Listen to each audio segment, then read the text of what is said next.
Dalam nama Tuhan Yesus Kristus. Haleluya. Amin. Silakan duduk saudaraku.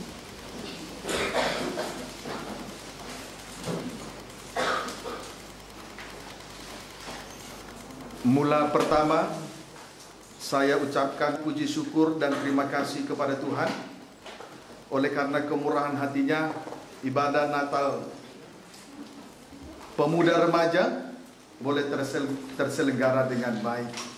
Puji Tuhan, dan kiranya Tuhan membukakan pintu-pintu kemurahan hatinya bagi kita semua. Tuhan membukakan rahasia firman-Nya untuk menolong kehidupan muda remaja di hari-hari terakhir ini, mengingat kedatangan Tuhan sudah tidak lama lagi. Amin, saudaraku. Salam, saudaraku. Puji Tuhan. Kita segera memperhatikan firman Tuhan dari tema yang sudah terpampang di sini. Tema yang sudah dituliskan di depan ini, dan barangkali kita semua dapat membacanya dan melihatnya dengan baik. Dan biarlah kiranya tema ini memberkati kita. Natal yang pertama pada tanggal 15, tanggal berapa? 15 Natal sekolah minggu dan 4 pendidikan agama Kristen. Juga dimulai dari kita sudah mulai dengan tema yang sama, dan kiranya juga ibadah Natal pemuda remaja lewat tema yang sama ini kembali memberkati kita sekaliannya. Amin, saudaraku. Puji Tuhan. Baik, kita akan membaca Injil Yohanes 1 ayat 1. Silakan Joshua. Firman yang telah menjadi manusia. Firman telah menjadi manusia. Silakan. Pada mulanya adalah firman. Pada mulanya adalah firman. Firman itu bersama-sama dengan Allah. Firman itu bersama-sama dengan Allah. Dan firman itu adalah Allah. Dan firman itu adalah Allah. Puji Tuhan, kiranya Tuhan memberkati tema ini ya. Kalimat yang pertama, pada mulanya adalah firman. Kalimat yang kedua, firman itu bersama-sama dengan Allah. Seolah-olah di sini ada dua oknum. Seolah-olah di sini ada dua oknum, firman dan Allah. Kemudian kalimat yang terakhir, firman itu adalah Allah. Amin, saudaraku. Saya ulang, kita perhatikan kembali tema yang ada, yang terpampang ini. Saudara bisa lihat ya. Amin, saudaraku. Kalimat yang pertama pada mulanya adalah firman. Kemudian kalimat yang kedua, firman itu bersama-sama dengan Allah. Seolah-olah di sini ada dua oknum, firman dan Allah. Kemudian kalimat yang ketiga, firman itu adalah Allah. Malam ini kita kembali memperhatikan ayat ini. Namun kalimat yang pertama, pada mulanya adalah firman. Dari ayat ini yang harus kita perhatikan, kalimat dari ayat ini yang harus kita perhatikan adalah pada mulanya adalah firman Tuhan. Pada mulanya adalah firman. Sekarang kita akan mengikuti kalimat pada mulanya pada ayat yang lain. Pada mulanya juga pernah ditulis pada ayat yang lain atau kitab yang lain. Kejadian pasal 1.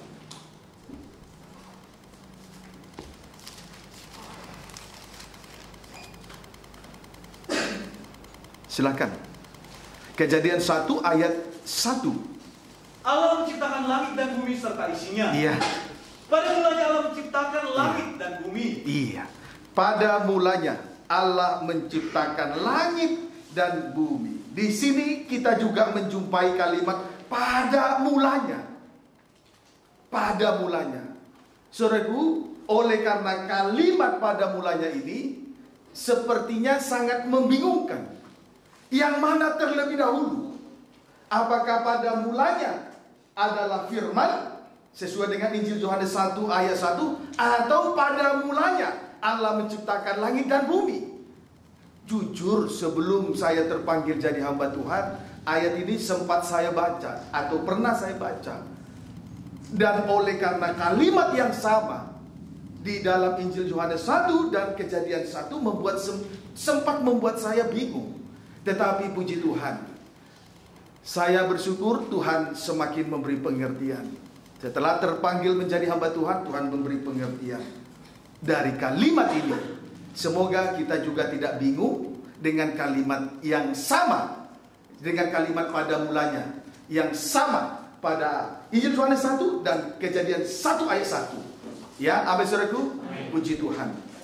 Ya, jadi pada mulanya yang mana duluan? pada mulanya adalah firman, atau pada mulanya Allah menciptakan langit dan bumi? Mari kita lihat Kejadian 1, Injil Yohanes 1 ayat 1. Kembali kita membaca Injil Yohanes 1 ayat 1.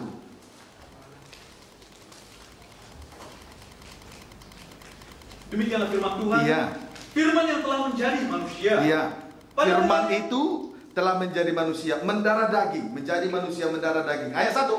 Pada mulanya adalah firman. Pada mulanya adalah firman. Kalimat pertama, pada mulanya adalah firman. Kalimat kedua, Firman itu bersama-sama dengan Allah. firman itu bersama-sama dengan Allah, seolah-olah ada dua oknum, firman dan Allah. Terus, Dan firman itu adalah Allah. tetapi pada kalimat yang ketiga, ternyata firman itu adalah Allah. Ternyata firman itu adalah Allah. Kalimat yang ketiga adalah firman itu adalah Allah. Berarti yang terlebih dahulu adalah firman. Sebab yang menciptakan langit dan bumi adalah Allah sendiri. Kalau firman itu adalah Allah, berarti yang terlebih dahulu adalah firman. Sebab Allah sendiri yang menciptakan langit dan bumi. Amin, saudaraku. Amin. Jadi bukan hasil karya yang terlebih dahulu, melainkan firman terlebih dahulu. Jadi yang terlebih dahulu adalah firman Allah, bukan hasil karya. Jadi kesimpulannya yang terutama di dalam hidup ini adalah firman, bukan hasil karya. Firman bukan hasil karya. Tetapi kenyataannya di hari-hari ini banyak orang Kristen, banyak pemuda remaja lebih mengutamakan kedudukan, lebih mengutamakan jabatan, lebih mengutamakan karir, lebih mengutamakan ijazah yang tinggi. Pendeknya lebih mengutamakan perkara-perkara lahiriah, perkara-perkara di bawah di bumi ini, sehingga firman Allah dinomor duakan atau cenderung diabaikan. Ingat, yang terlebih dahulu adalah firman, bukan hasil karya, bukan langit dan bumi yang diciptakan Allah, tetapi firman Allah terlebih dahulu, bukan hasil karya. Saya ulangi, tetapi di hari-hari terakhir ini justru banyak orang Kristen salah mengerti, salah persepsi, lebih mengutamakan kedudukan, jabatan, karir, lebih mengutamakan ijazah yang tinggi, sehingga menomorduakan firman Allah, bahkan cenderung mengabaikan itu firman Allah. Jadi kebenaran diputar balik, kiranya dapat dipahami dengan baik. Saudaraku, boleh dibaca dulu ayat 14. Demikian firman Tuhan. Ya, Firman itu telah menjadi manusia. ya, sedikit kita melihat wujud dari firman. Ya, Firman itu telah menjadi manusia. telah menjadi manusia. Firman mendarah daging, terus Dan diam di antara kita. diam di antara kita, terus Dan kita telah melihat Ya. kemuliaannya. ya, Yaitu kemuliaan yang diberikan kepadanya sebagai anak tunggal Bapa. Yesus adalah firman, dia adalah anak tunggal Bapa, terus Penuh kasih karunia dan kebenaran. puji Tuhan. Yesus Kristus anak tunggal Bapa. Dialah firman Allah. Dialah yang pertama-tama dari segala yang ada ini. Jadi wujud dari firman itu adalah pribadi Yesus Kristus. Dialah yang pertama-tama ada dari segala yang ada ini. Segala yang ada di atas muka bumi ini. Amin, saudaraku. Amin. Kiranya dapat dipahami dengan baik. Amin, saudaraku. Amin. Amin, saudaraku. Amin. Puji Tuhan. Jadi wujud dari firman itu adalah pribadi Yesus Kristus, anak tunggal Bapa. Dialah yang pertama-tama ada dari segala yang ada ini. Kiranya dapat dipahami dengan baik. Lebih rinci kita melihat untuk menguatkan bahwa firman Allah yang terlebih dahulu, bukan karir, bukan kedudukan, bukan jabatan, bukan harta, bukan kekayaan, bukan ijazah yang tinggi. Kita lihat supaya kita dikuatkan. Lebih rinci, Amsal 8 ayat 22.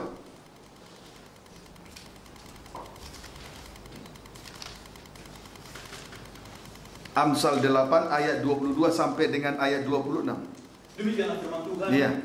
Tuhan telah menciptakan aku sebagai permulaan pekerjaannya. Tuhan telah menciptakan aku sebagai permulaan pekerjaannya. Ini pengakuan anak sendiri. Terus Sebagai perbuatannya yang pertama. sebagai perbuatannya yang pertama-tama. Terus Dahulu kala. dahulu kala. Terus Sudah pada zaman purbakala aku dibentuk. ini pengakuan yang kedua dari anak Allah, Yesus Kristus. Sudah pada zaman purba kala aku dibentuk. Ya, pada mula pertama, sebelum bumi ada. Sebelum bumi ada. Puji Tuhan, Yesus Kristus, anak tunggal Bapa. Dialah firman Allah. Dialah yang pertama-tama ada dari segala yang ada ini. Amin, saudaraku. Dialah yang pertama-tama ada dari segala yang ada ini. Puji Tuhan. Saudaraku, pemuda remaja, perhatikan ke sini. Yang pertama-tama ada adalah firman Allah. Bukan hasil karya yang pertama-tama. Bukan soal hal-hal yang lahiriah yang pertama-tama. Bukan hasil pekerjaan tangan yang pertama-tama, bukan kemampuan yang pertama-tama, bukan kepintaran yang pertama-tama, bukan ijazah yang tinggi yang utama. Yang utama adalah firman. Jangan diputar balik. Tapi kenyataannya sangat bisa ironisnya, orang Kristen termasuk pemuda remaja di hari-hari terakhir ini lebih mengutamakan hasil karya, pekerjaan tangan, lebih mengutamakan kemampuan, lebih mengutamakan hal-hal yang lahiriah. Sehingga ketika anak jauh dari Tuhan, orang tua tidak mendesak anak supaya mendahulukan firman. Buktinya tidak peduli anak beribadah atau melayani, tidak peduli orang tua. Yang terpenting dia sekolah tinggi, apalagi orang Batak. Dulu saya punya pemikiran yang sama, karena saya juga orang Batak. Tapi setelah terpanggil, semua cara berpikir yang lama Tuhan rubah sekarang. Puji Tuhan. Ingat, di dalam firman ada masa depan. Asal ikuti terus. Jangan dulu andalkan pikiran manusia. Ikuti terus pemberitaan firman malam ini. Jangan dulu banyak bicara. Kita dahulukan dulu firman. Ya, amin saudaraku. Puji Tuhan.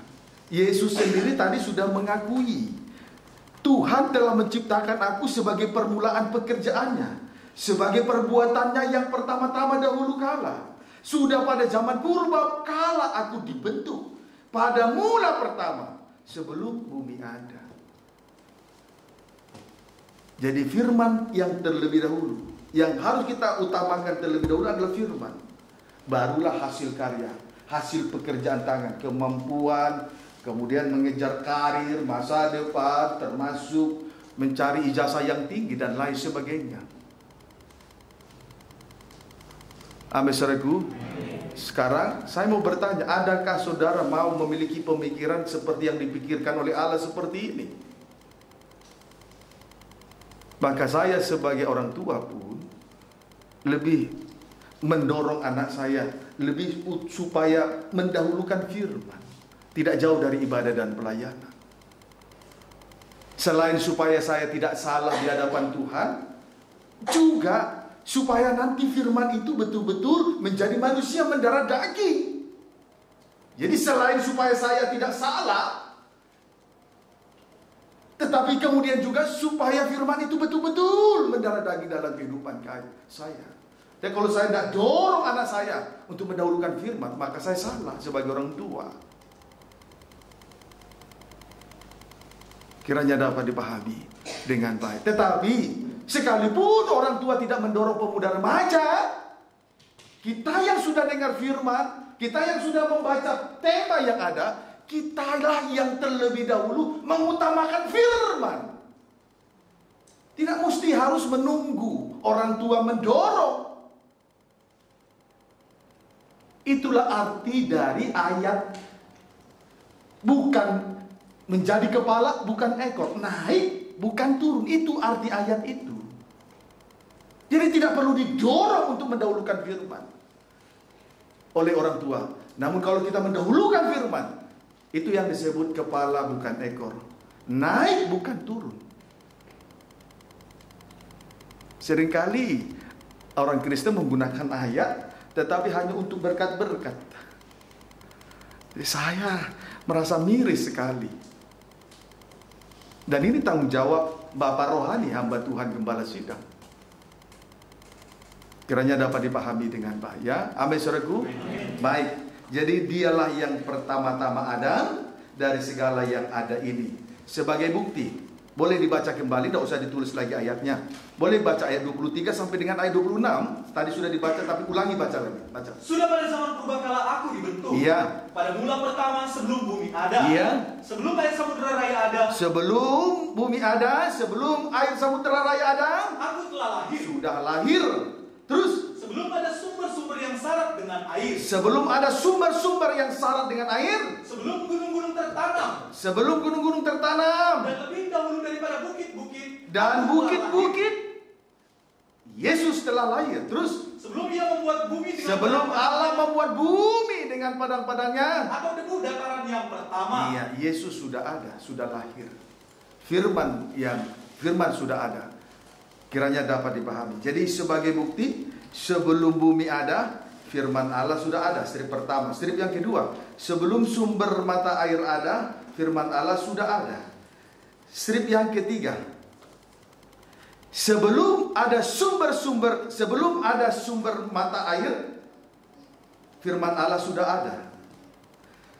Kemudian sebelum ada sumber-sumber yang syarat dengan air, firman Allah yang sudah ada. Ya. Sebelum bumi ada, firman Allah sudah ada. Sebelum air sumber raya ada, Yesus telah lahir. Sebelum ada sumber-sumber mata air, firman Allah sudah ada. Sebelum gunung-gunung dan bukit ada, firman Allah sudah ada. Sebelum Allah membuat bumi dengan padang-padangnya, firman Allah sudah ada. Yesus sudah lahir. Jadi sangat jelas bahwa yang terutama di dalam hidup ini adalah firman. Barulah hasil karya. Segala sesuatu yang ada diciptakan oleh Allah ini. Amin, saudaraku. Ayo, biarlah kiranya firman ini termaterai, tertulis, dimateraikan oleh Roh Kudus di dalam loh daging, ditukik di dalam hati kita. Jadi jangan dirubah kebenaran firman. Puji Tuhan. Jadi sudah semakin jelas bahwa Yohanes 1 ayat 1 sangat sinkron sekali dengan Amsal pasal 8 ayat 22 sampai dengan ayat 26. Sangat sinkron sekali dan sangat menguatkan sekali. Tidak perlu ragu. Tidak usah bingung soal masa depan. Tenang saja, nanti kita ikuti terus. Tidak usah ragu ya. Pemuda remaja, anak-anakku semua, tidak usah ragu soal masa depan. Yang terpenting, izinkan firman itu, biarlah kita lebih mendahulukan firman. Itu yang terpenting dari segala yang ada. Jangan sampai sibuk sekolah, sibuk bekerja, sibuk. Sehingga firman dinomor duakan, bahkan diabaikan. Itu yang salah. 6 hari Allah bekerja menciptakan langit dan bumi. Hari ke-7 dia berhenti dari segala kegiatannya. Itu tanda bahwa firman yang lebih utama. Kalau kita mengutamakan firman, pasti kita berhenti pada hari ke-7, hari Sabat, ibadah dan pelayanan. Amin, saudaraku. Puji Tuhan. Ayo anak-anakku semua, pemuda remaja, ada yang SMP mungkin, ada yang SLT, yang kuliah. Saudara tidak susah mengerti apa yang saya sampaikan. Tidak usah tunggu-tunggu di berkat firman Allah, soal berkat, soal tanda heran. Tidak usah, ikuti firman saja. Nanti firman itu akan berkuasa mengadakan segala sesuatu sesuai dengan kebutuhan kita sendiri nanti. Puji Tuhan. Kiranya dapat dipahami dengan baik, ya. Amin, saudaraku. Amsal 8 ayat 27 sampai 29. Ketika ia mempersiapkan langit, Ya. aku di sana. Ketika ia mempersiapkan langit, aku di sana. Terus, Ketika ia menggaris kaki langit, Ya. pada pembukaan air samudera raya. Ya. Ketika ia menetapkan awan-awan di atas, Terus. dan mata air samudera raya meluap dengan deras. Ya. ketika ia menentukan batas kepada laut, Iya. supaya air jangan melanggar titahnya, dan ketika ia menetapkan dasar-dasar bumi. Puji Tuhan. Perlu untuk diketahui, firman Allah sudah ada ketika titik 2. Ketika Allah mempersiapkan langit, Yesus ada di sana. Strip yang kedua, ketika Allah menggaris kaki langit pada permukaan air samudera raya, Yesus ada di sana. Yesus ada di sana. Kemudian ketika Allah menetapkan awan-awan di atas, Yesus ada pada waktu itu. Yesus yang adalah firman ada di sana. Kemudian ketika mata air samudera raya meluap dengan deras, diciptakan oleh Allah, Yesus ada di sana. Kemudian ketika Allah menentukan batas kepada laut, Yesus ada di sana yang adalah firman. Yesus anak tunggal Bapa yang adalah firman ada di sana. Puji Tuhan, ketika Allah menetapkan dasar-dasar bumi, Yesus yang adalah firman ada di sana. Puji Tuhan. Jadi, ketika segala sesuatu apapun yang dihendaki oleh siapapun anak-anak Tuhan, firman berkuasa di situ. Firman berkuasa di situ. Amin, saudaraku. Ketika kita sungguh-sungguh mengikuti tekun pendidikan kita, baik yang sudah SLTP, SLTA, yang kuliah, firman ada di situ berkuasa. Mengadakan yang tidak ada menjadi ada. Itu sebabnya tadi saya katakan, coba rubah dulu pelan-pelan cara berpikir yang lama. Izinkan dulu firman mendarah daging, karena kita mendahulukan firman dari segala yang ada. Ketika kita sekolah, ketika kita tekun mengikuti pendidikan, firman berkuasa di sana. Baik di dalam perkuliahan, firman berkuasa ada di sana. Lalu kalau ada jaminan semacam ini dari pernyataan Tuhan lewat firman yang kita dengar, sebagai jaminan semacam ini, saya kira pemuda remaja tidak perlu ragu dan bimbang oleh karena ketidakpercayaan kepada firman Allah.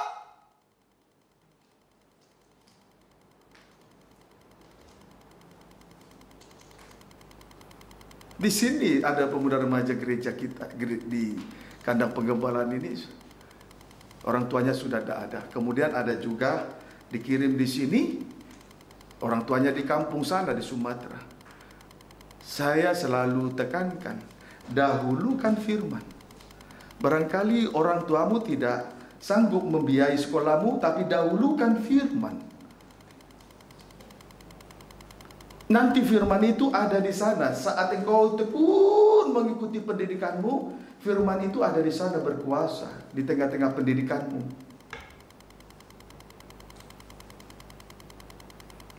Amin, saudaraku. Saya tandaskan sekali lagi, rubah dulu ya cara berpikir yang lama. Dahulukan dulu firman. Firman Tuhan itu, Allah itu tidak pernah mendustai saya dan saudara, anak-anakku pemuda remaja. Tuhan bukan pendusta. Yang menjadi pendusta adalah setan. Tuhan bukan setan. Setiap firman, setiap apa yang diucapkannya pasti tergenapi. Asal saja kita dahulukan firman daripada hasil karya langit bumi yang diciptakan oleh Allah tadi. Amin, saudaraku. Puji Tuhan. Kiranya dapat dipahami dengan baik. Ayat 30 Yosua. Aku ada sertanya sebagai anak kesayangan. Ya, aku ada. Ini pengakuan berikutnya. Aku ada sertanya sebagai anak kesayangannya. Yesus beserta Allah, bersama-sama dengan Allah sebagai anak kesayangan Allah. Terus setiap hari aku menjadi kesenangannya. setiap hari Yesus anak tunggal Bapa menjadi kesenangan Allah terus. Dan senantiasa bermain-main di hadapannya. Puji Tuhan. Yesus yang adalah firman selalu bersama-sama dengan Allah sebagai anak kesayangan. Tidak berhenti sampai di situ. Setiap hari firman menjadi kesenangan Allah. Setiap hari firman itu menjadi kesenangan Allah. Allah tidak pernah menyenangi yang sifatnya perkara-perkara lahiriah, perkara di bawah di bumi ini. Yang disenangi oleh Allah adalah firman Allah. Firman. Ayo, puji Tuhan. Mari kita belajar untuk menyenangi firman, menyukai firman. Selama ini kan sudah terlena atau terlalu lama kita menyukai yang sifatnya daging. Hal-hal yang lahiriah. Kalau Allah saja yang menjadi kesukaannya adalah firman, ayo kita ikuti contoh yang dikerjakan oleh Allah. Amin, saudaraku. Supaya dengan demikian terlihatlah bahwa kita telah mendahulukan firman dari segala yang ada, dari hasil karya, dari segala yang ada ini di atas muka bumi ini. Amin, saudaraku. Puji Tuhan. Ayo, biarlah firman menjadi kesukaan kita. Baik, sekarang tulis dampak positif mengutamakan atau mendahulukan firman. Dampak positif mengutamakan atau mendahulukan firman. Injil Yohanes 1 ayat 14. Semua anak-anakku memperhatikan. Jangan lewatkan firman ini begitu saja. Baik, dampak positif apabila kita mengutamakan atau mendahulukan firman. Kita lihat dampak positifnya. Injil Yohanes 1 ayat 14. Demikianlah firman Tuhan. Iya. Firman itu telah menjadi manusia. Ya, kalau firman itu sudah mendarah daging, terus dan diam di antara kita. Ya, berarti sudah mendahulukan firman. Terus dan kita telah melihat kemuliaannya. Melihat kemuliaannya, yaitu kemuliaan yang diberikan kepadanya. Kepada Yesus. Terus sebagai anak tunggal Bapa. Iya, kemuliaan. Terus penuh kasih karunia dan kebenaran. Puji Tuhan. Kalau firman yang terutama, kalau kita mendahulukan firman dalam hidup kita, maka kita akan melihat kemuliaan Allah.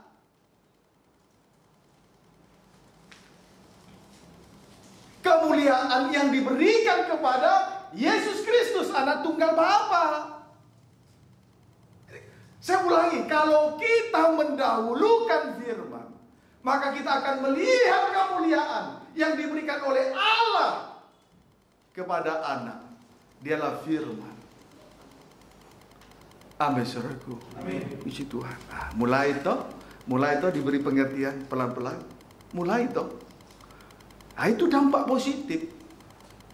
Kalau kita mendahulukan firman, nanti itu kita akan melihat kemuliaan yang diberikan oleh Allah Bapa kepada Yesus anak tunggal Bapa. Kalau kita dahulukan firman, kita akan melihat kemuliaan Allah di dalam diri kita masing-masing, bukan di dalam diri orang. Kalau firman itu sudah kita dahulukan, mendarah daging, berarti mendahulukan firman, kita akan melihat kemuliaan Allah di dalam diri kita masing-masing. Di tengah ibadah, di tengah pelayanan, di sekolah, di perkuliahan, di rumah, di tempat kita bekerja, di mana saja kaum muda remaja ada, di situ kita akan melihat kemuliaan Allah.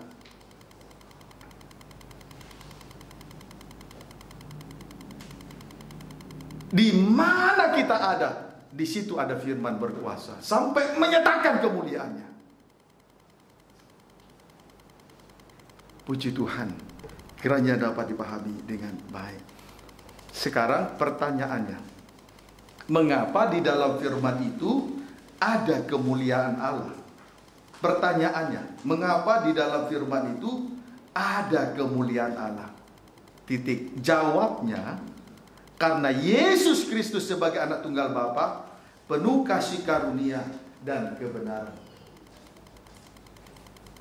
Di dalam firman itu ada kasih karunia, di dalam firman itu ada kebenaran. Maka disitulah nanti kita melihat kemuliaan Allah. Amin, saudaraku. Di dalam firman ada kasih karunia, di dalam firman ada kebenaran. Itu jawabannya. Tadi pertanyaannya, mengapa di dalam firman itu ada kemuliaan? Karena di dalam firman Allah ada kasih karunia, ada kebenaran. Puji Tuhan. Kiranya dapat dipahami dengan baik. Jadi kalau firman Allah itu mendarah daging, maka limpah kasih karunia dan kebenaran.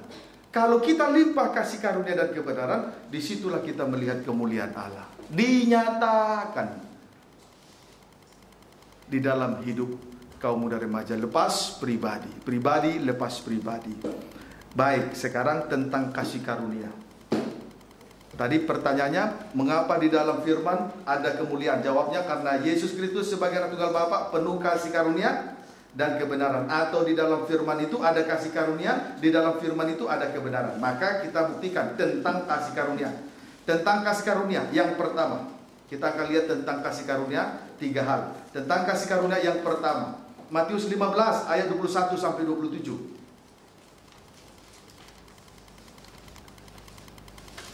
Matius 15 ayat 21 sampai 27.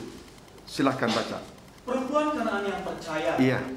Lalu Yesus pergi dari situ Ya. dan menyingkir ke daerah Tirus dan Sidon. Iya. Maka datanglah seorang perempuan Kanaan dari daerah itu Perempuan Kanaan berarti bukan bangsa Israel. Terus dan berseru, kasihanilah aku ya Tuhan, anak Daud. Terus karena anakku perempuan kerasukan setan. Kerasukan setan. Terus Dan sangat menderita. hati-hati, di hari-hari ini banyak pemuda remaja kerasukan setan. Kerasukan setan bukan berarti harus seperti orang yang kesurupan itu. Kerasukan setan kalau dia sudah hidupnya sudah tidak benar, membenci sesama, tidak mau memikul salib, penuh dengan dusta, itu sudah kerasukan setan. Kalau suka berdusta itu kerasukan setan. Paham saudaraku? Kalau membenci sesama itu sudah kerasukan setan. Tidak mau memikul salib itu sudah kerasukan setan. Dan di hari-hari ini banyak pemuda remaja yang sedang kerasukan setan. Nah, hati-hati yang sedang kerasukan setan. Hati-hati yang sedang kerasukan setan. Jadi bukan hanya nonton film porno saja yang kerasukan setan. Berdusta kerasukan setan. Membenci sesama kerasukan setan. Tidak mau memikul salib itu juga kerasukan setan. Bukan saja hanya menonton film porno di Android.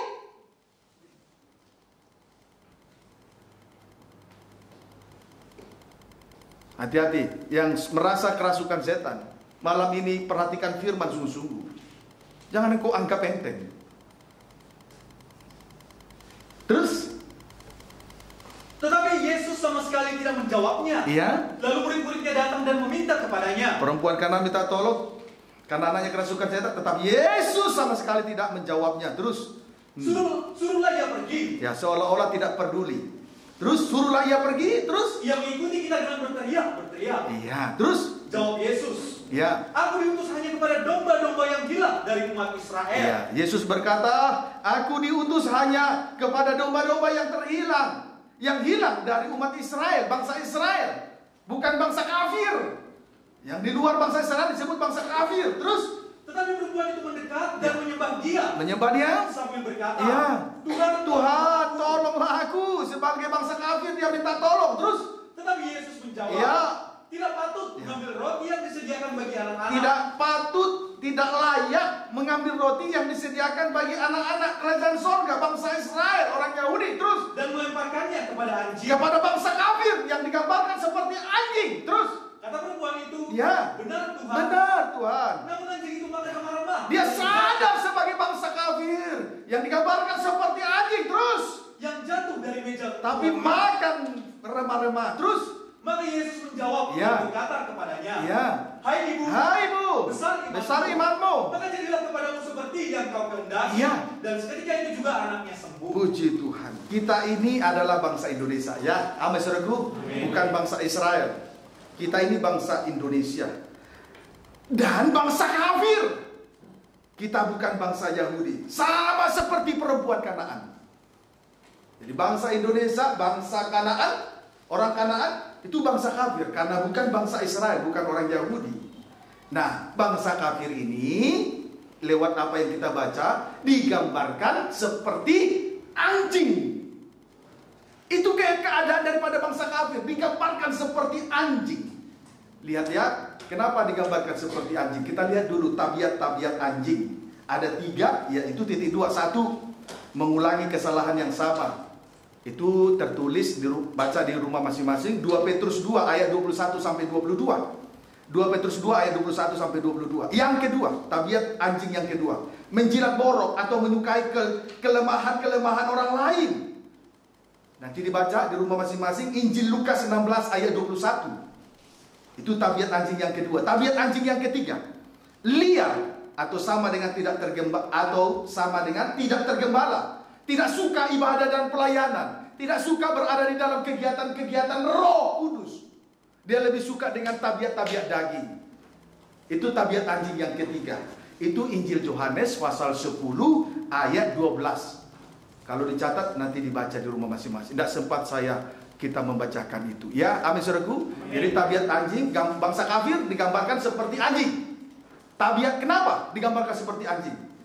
Karena tabiat anjing ada 3, yaitu 1, mengulangi kesalahan yang sama. 2 Petrus 2 ayat 21 sampai 22. Yang kedua, menjilat borok, artinya menyukai kelemahan orang lain. Injil Lukas 16 ayat 21. Yang ketiga, liar atau tidak tergembala. Tidak berada di tengah-tengah kegiatan Roh Kudus, tidak berada di tengah-tengah ibadah dan pelayanan. Injil Yohanes 10 ayat 12. Itulah tabiat anjing. Sehingga bangsa kafir digambarkan seperti anjing. Puji Tuhan, kiranya dapat dipahami dengan baik. Namun kita ulangi dulu membaca ayat 24 sampai 27. Jawab Yesus, aku diutus hanya kepada domba-domba yang hilang dari umat Israel. Bangsa Israel. Terus tetapi perempuan itu mendekat dan menyembah Dia sambil berkata, Tuhan, tolonglah aku. Tolonglah aku. Terus tetapi Yesus menjawab, tidak patut mengambil roti yang disediakan bagi anak-anak, anak kerajaan bangsa Israel, terus dan melemparkannya kepada anjing. Bangsa kafir yang digambarkan seperti anjing. Terus kata perempuan itu, tapi perempuan itu berkata, terus benar Tuhan, benar, saya ini kafir yang digambarkan seperti anjing. Benar. Terus namun anjing itu makan remah-remah yang jatuh dari meja tuannya. Kalau kita dapat menikmati firman Allah yang adalah roti hidup yang turun dari surga, itu adalah kasih karunia. Sebab pada dasarnya bangsa kafir digambarkan seperti anjing. Itu kasih karunia. Kasih karunia sama dengan kemurahan, sama dengan yang tidak layak menjadi layak.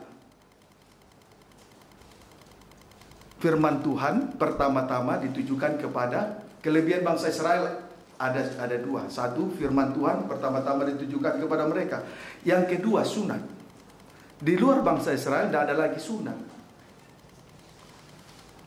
Puji Tuhan. Namun kalau pada akhirnya kita boleh menikmati firman Allah, bangsa kafir menikmati firman Allah, itu kasih karunia. Kalau kita sadar sebagai bangsa kafir, kita sadar bangsa kafir dengan tabiat anjing, pasti kita mau menghargai firman. Pasti kita mendahulukan firman. Tapi kalau tidak sadar sebagai bangsa kafir, tidak sadar yang digambarkan seperti tabiat anjing, orang semacam ini merasa diri benar, tidak butuh firman Tuhan. Dia tidak mendahulukan firman. Dia tetap mendahulukan hasil karya langit dan bumi yang diciptakan oleh Tuhan tadi. Amin, saudaraku. Itu kasih karunia. Barulah baca ayat terakhir. Maka Yesus menjawab dan berkata kepadanya. Perhatikan anakku semuanya. Perhatikan ya. Perhatikan. Setelah tadi perempuan Kanaan, bangsa kafir ini mendahulukan firman, benar, namun anjing itu makan remah-remah yang jatuh dari meja tuannya. Terus maka Yesus menjawab dan berkata kepadanya. Ayat 27, bangsa kafir mendahulukan firman. Terus maka Yesus berkata. Terus, Hai ibu, hai ibu, besar imanmu. besar imanmu. Maka jadilah kepadamu seperti yang kau kehendaki. Kalau kita dahulukan firman dengan segala iman, kita bertindak dengan iman, maka segala sesuatu akan terjadi. Perkara besar terjadi dalam kehidupan kita semua. Besar imanmu, ibu, besar imanmu, jadilah sesuai kehendakmu. Kalau kita dahulukan firman, bertindak dengan iman, yakin, tidak ragu, tidak bimbang oleh karena ketidakpercayaan, maka jadilah sesuai dengan kehendak. Jadilah sesuai dengan kerinduan kita masing-masing. Itu tadi sebabnya saya katakan, ikuti terus pemberitaan firman Tuhan. Sampai dibawa kemana kemuliaan firman Tuhan tadi. Kalau sudah mendarah daging, kita akan melihat kemuliaan Allah. Kenapa ada kemuliaan Allah? Kalau di dalam firman ada kasih karunia, di dalam firman ada kebenaran. Amin, anak-anakku. Amin. Puji Tuhan. Jadi jangan sibuk dengan dongeng cerita-cerita isapan jempol. Ikuti firman. Ayat menjelaskan, jangan sampai 1-2 ayat dijelaskan oleh si kancil si kura-kura. Tidak mungkin si kancil si kura-kura memuduskan hidup orang. Kiranya dapat dipahami dengan baik. Ya, amin saudaraku. Itulah kemuliaan yang dinyatakan oleh Tuhan, karena di dalam firman ada kasih karunia. Jadi kalau kita sebagai bangsa kafir dapat malam ini dapat menikmati firman Allah lewat Natal kaum muda remaja, itu kasih karunia,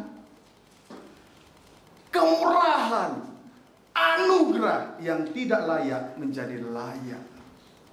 Jangan disia-siakan kemurahan Tuhan. Kesempatan hanya datang satu kali. Ingat Esau, dia sibuk berburu daging. Dia tinggal di padang gurun dunia ini sampai mengalami kelelahan. Beda dengan Yakub, dia tinggal diam tenang di kemah, berarti mendahulukan firman. Sampai akhirnya Esau kehilangan hak kesulungan dan berkat dari hak kesulungan. Pada saat ia menerima kembali, dia ditolak. Kenapa? Karena dia tidak memanfaatkan kesempatan yang Tuhan percayakan. Jadi kalau kita masih diberi kesempatan untuk menikmati firman Allah, roti hidup yang turun dari surga, itu kasih karunia bagi bangsa kafir. Kiranya dapat dipahami dengan baik. Ya, amin saudaraku. Jadilah kehendakmu. Mari kita dahulukan firman. Kita bertindak mendahulukan firman, tapi dengan iman. Yesus berkata, jadilah kehendakmu. Tuhan menyatakan kemuliaannya. Amin saudaraku. Berarti betul di dalam firman ada kasih karunia. Kenapa kita bisa melihat kemuliaan ketika kita mendahulukan firman? Karena di dalam firman ada kasih karunia dan kebenaran. Itu kasih karunia yang pertama. Kasih karunia yang kedua, Injil Lukas 7 ayat 36 sampai 38. Injil Lukas 7 ayat 36 sampai 38. Yesus diurapi oleh perempuan berdosa. Kita simak ya, baik-baik. Boleh baca 36 langsung sampai 38. Seorang Farisi mengundang Yesus untuk datang makan di rumahnya. Seorang Farisi, itulah Simon si kusta. Terus Yesus datang ke rumah orang Farisi itu, lalu duduk makan. Iya. Di kota itu ada seorang perempuan yang terkenal sebagai seorang berdosa. Terkenal sebagai seorang berdosa. Ada orang berdosa tapi belum tentu terkenal. Paham saudaraku? Ada orang berdosa tapi belum tentu terkenal. Di sini dia perempuan berdosa ini, dia terkenal tapi karena dosanya. Berarti dosanya luar biasa. Terus ketika perempuan itu mendengar bahwa Yesus sedang makan di rumah orang Farisi itu, datanglah ia membawa sebuah buli-buli pualam berisi minyak wangi. Perempuan yang terkenal berbuat dosa itu terkenal karena dosa. Dia datang membawa sebuah buli-buli pualam berisi minyak wangi. Terus sambil menangis dia pergi berdiri di belakang Yesus, dekat kakinya. Terus lalu membasahi kakinya itu dengan air mata. Dengan air matanya. Terus dan menyekanya dengan rambutnya. Membasahi kaki Yesus satu dengan air matanya satu, kemudian dan menyekanya dengan rambutnya. Kemudian dia mencium kakinya. 2, mencium kaki. 3, dan meminyakinya dengan minyak wangi itu. Puji Tuhan. Haleluya. Saudaraku, pada saat Simon si kusta menjamu Yesus makan di rumahnya, kesempatan begitu didengar oleh perempuan yang terkenal karena dosa, dia datang ke rumah itu dan melakukan 3 hal. 1, membasahi kaki Yesus dengan air matanya dan menyekanya dengan rambutnya. 2, ia mencium kakinya, tidak henti-hentinya mencium kaki Yesus. 3, meminyaki kaki Yesus dengan minyak wangi itu. Puji Tuhan. Haleluya. Lalu kita baca dulu ayat 48, atau baca dulu seterusnya 39 ayat sampai 40. Ketika orang Farisi yang mengundang Yesus melihat hal itu, ia berkata dalam hatinya, si kusta itu kan putih tapi penyakit. Itu kebenaran diri sendiri itu penyakit. Amin, saudaraku. Putih tapi kebenaran diri sendiri itu penyakit, itu kusta. Banyak penyakit kusta sekarang ini. Dirinya saja yang benar, orang lain salah. Itu kusta. Maka lihatlah reaksi orang penyakit kusta ini. Ulangi dulu ayat 39. Ketika orang Farisi yang mengundang Yesus melihat hal itu, ia berkata dalam hatinya, ini terus, jika ia kalau Yesus nabi, tentu ia tahu dapat membukakan rahasia firman itu nabi, terus tentu ia tahu siapakah dan orang apakah perempuan yang menjamahnya ini. Terus tentu ia tahu bahwa perempuan itu adalah seorang berdosa. Ayat 40. Lalu Yesus berkata kepadanya, Simon, ada yang hendak kukatakan kepadamu. Saud Simon, katakanlah, Guru. Ayat 39 saja.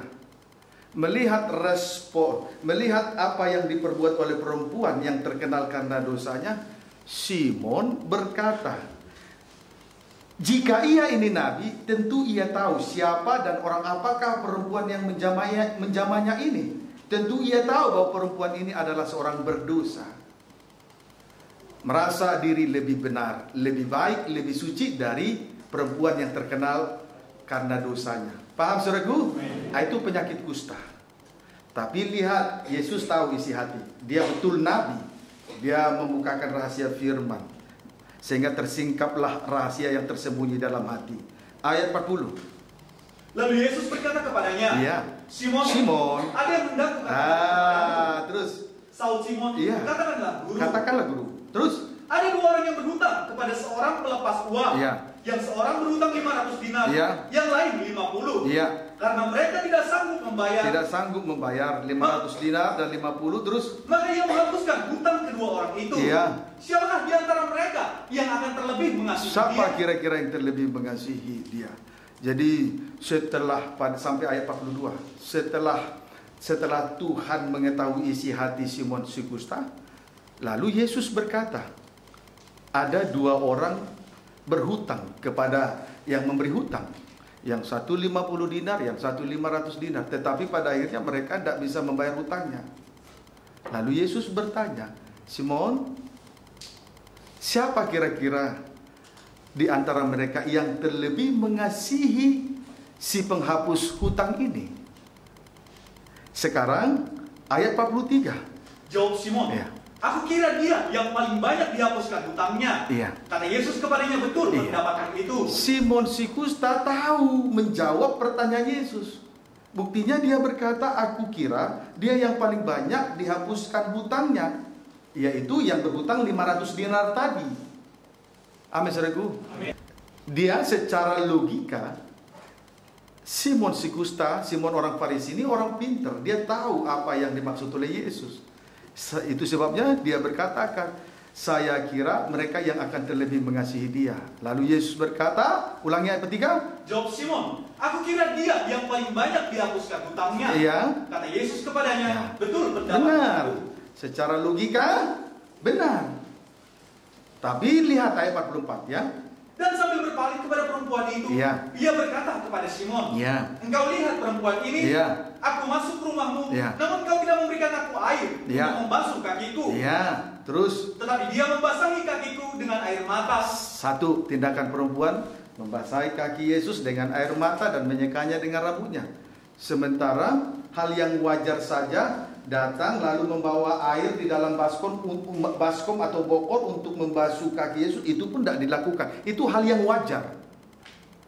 Yang kedua, engkau tidak mencium aku, tetapi sejak aku masuk, ia tidak henti-hentinya mencium kakiku. Yang kedua, Yesus masuk ke rumah Simon si kusta, karena Simon si kusta yang mengundang dia. dia tidak mencium pipi kanan, pipi kiri Yesus. Tetapi perempuan yang terkenal berbuat dosa tidak henti-hentinya menciumi kaki Yesus. Ini hal yang wajar, tidak sanggup dilakukan oleh Simon Sikusta. Sedangkan perempuan yang terkenal berbuat dosa melakukan lebih dari yang wajar, mencium kaki Yesus tanpa henti-hentinya. 3. Engkau tidak meminyaki kepalaku dengan minyak, tetapi dia meminyaki kakiku dengan minyak wangi.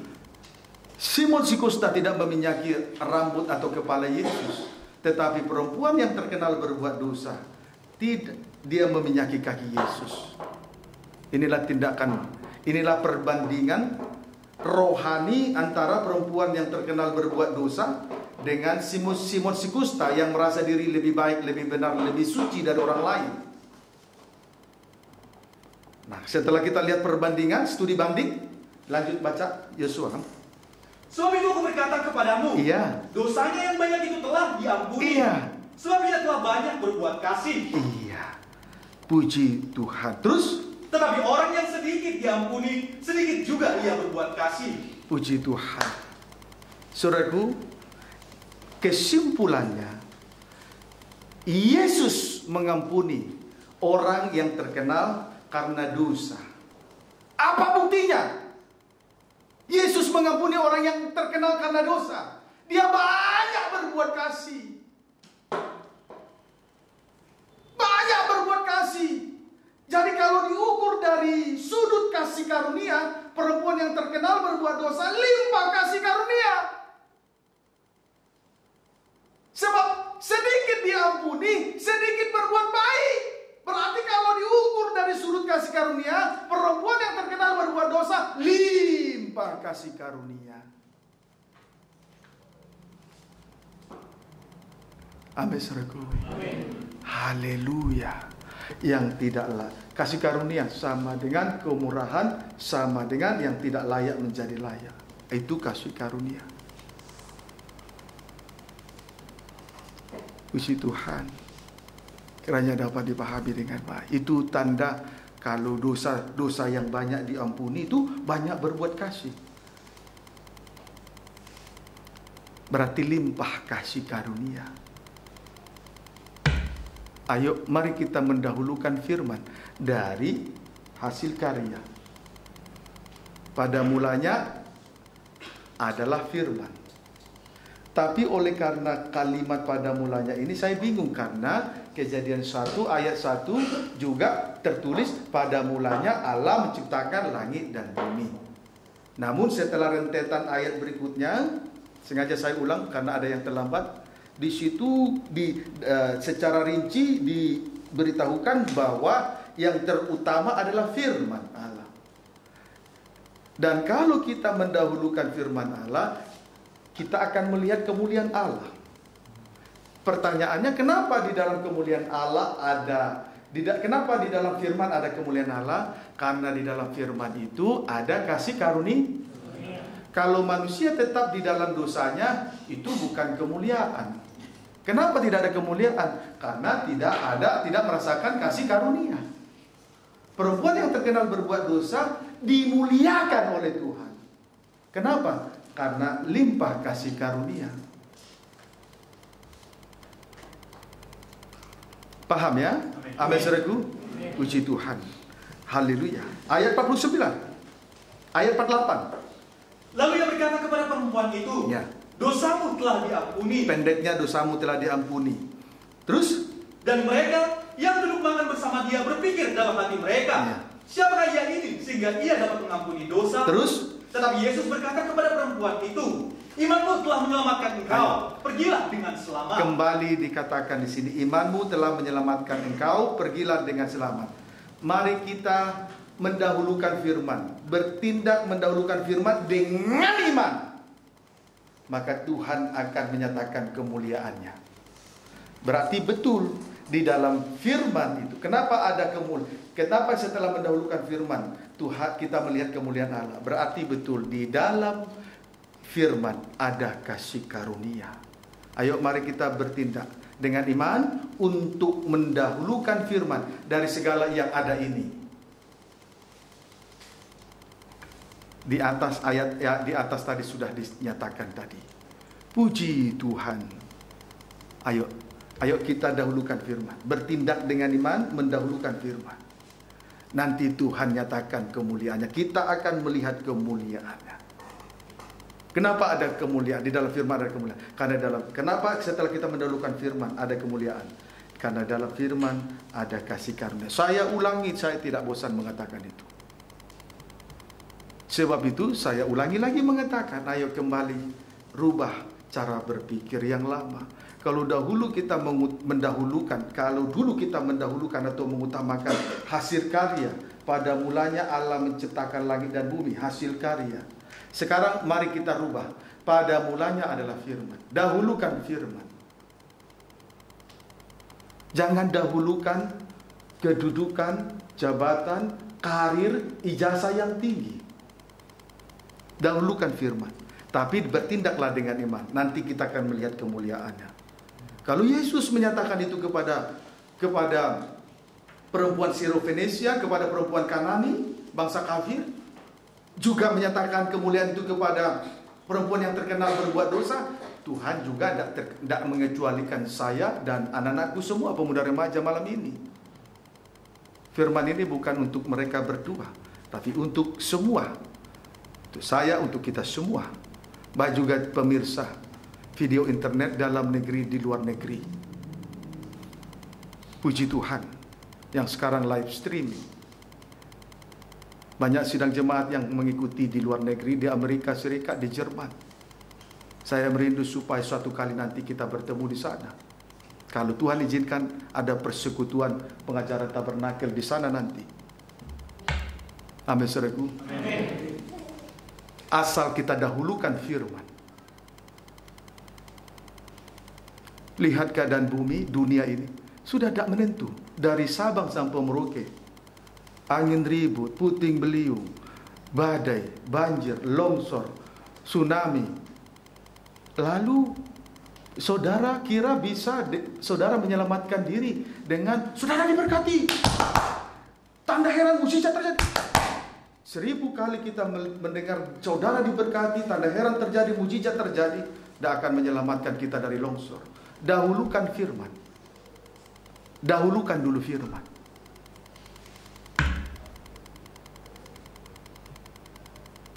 Amin, saudaraku.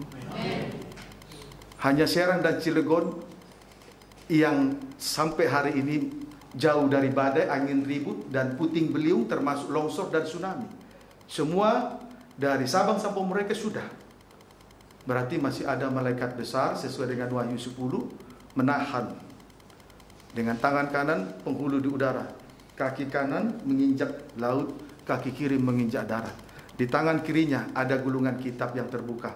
Itulah pembukaan rahasia firman. Ayat 1 menjelaskan ayat yang lain, ayat yang satu menerangkan ayat yang lain, sampai terjadi pembukaan rahasia firman. Tersingkaplah segala dosa yang tersembunyi dalam hati. Itu malaikat yang besar.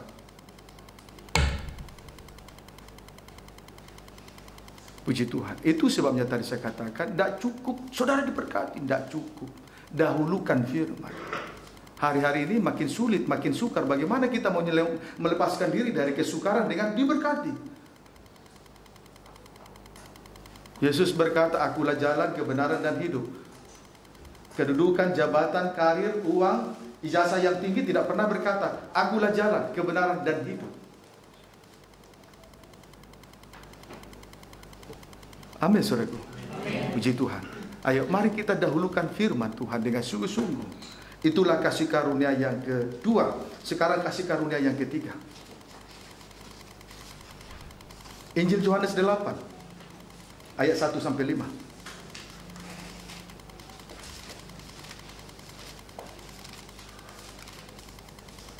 Baca Injil Yohanes 1 ayat 8. Injil Yohanes 8 ayat 1 sampai 5, baca. Perempuan yang berzina. Iya. Tetapi Yesus pergi ke Bukit Zaitun. Iya. Bagi-bagi benar. Injil Yohanes 8.